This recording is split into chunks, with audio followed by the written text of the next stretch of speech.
बातमी मोहन भागवत यांच्या चर्चेतल्या विधानाची आहे।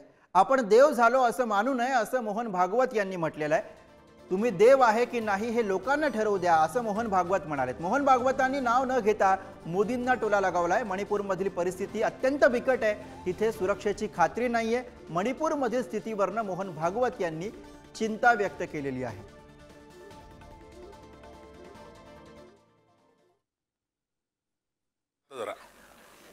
कारण मला पक्का माहिती आहे मी काय आहे ते।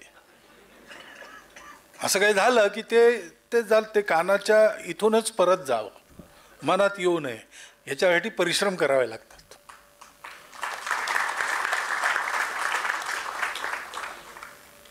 ते त्याच्यापासून वाचलं पाहिजे आणि म्हणून आपलं जीवन जितकं चांगलं करता येईल तितकं करावं। म्हणजे चमकू नये कोणी असं मी म्हणत नाही, प्रत्येकाने देवभात झालं पाहिजे। परंतु देव आपण झालो की नाही हे लोक ठरवतील। आपण मी देव झालो असं मानू नये। आता मणिपूरची जी स्थिती आहे फार कठीण स्थिती आहे। सुरक्षिततेचा काहीच भरोसा नाही। स्थानिय माणसं सुद्धा आपल्या सुरक्षिततेबद्दल शंकित आहेत। त्याच्यामुळे असं तिथे व्यापाराकरता गेलेले, तिथे समाज कार्यकर्ता गेलेले, त्यांना तर आणखीन कठीण परिस्थिती आहे। पण तरीही तिथे संघाचे स्वयंसेवक ठाण मांडून उभे आहेत, पळून गेलेले नाहीत, शांत बसलेले नाहीत, एकमेकांच्या विरुद्ध होणाऱ्या संघर्षात सामील झालेले नाहीत।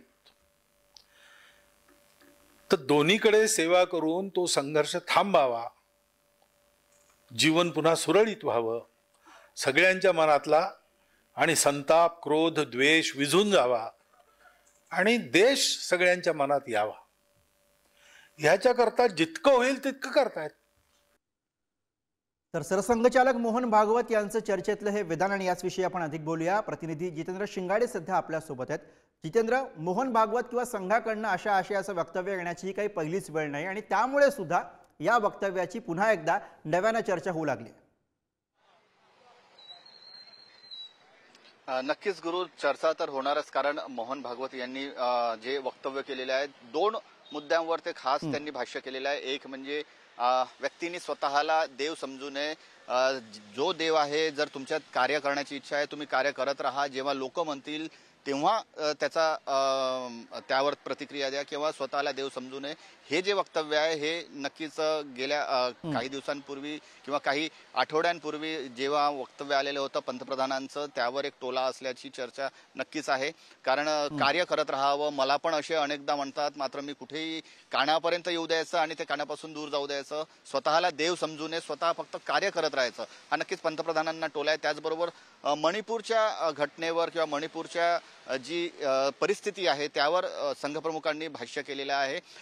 या मणिपूरच्या घटनेला आता जवळपास वर्षभराहून अधिक काळ आहे। मणिपूर धुमसत आहे आणि मणिपूरमध्ये अजूनही शांतता नाही आहे। मात्र स्वयंसेवक तिथे कार्य करत आहेत, मात्र केवळ स्वयंसेवकांचंच हे कार्य नाही अशाही कानपिचक्या दिलेल्या आहेत। कारण एकीकडे विरोधक हे मणिपूरच्या अशांततेवरून किंवा जे मणिपूर धुमसत आहे, हिंसाचार होत आहे त्यावरून सत्ताधाऱ्यांना किंवा सरकारला लक्ष्य करत असताना संघाकडूनही आता या प्रकारचं वक्तव्य येणं आणि तेही सरसंघचालक डॉक्टर मोहन भागवत यांच्याकडून वक्तव्य येणं हे नक्कीच आता सरकारसाठी काय पावलं उचलतं किंवा सरकारसाठी सूचना अशी म्हणावी लागेल। कारण अलीकडेच केरळच्या पलक्कडमध्ये जी संघाची समन्वय बैठक झाली होती त्यातही मणिपूरचा विषय समोर आलेला होता। बरोबर आहे, आणि त्यामुळे ही दोन विधानं समोर असताना तर सरकारकडनं काही यावरती प्रतिक्रिया येतं का, कोणी यावरती भाष्य करतं का, हे सुद्धा आपल्याला बघावं लागेल। धन्यवाद जितेंद्र या सगळ्या सविस्तर माहिती आणि विश्लेषणासाठी।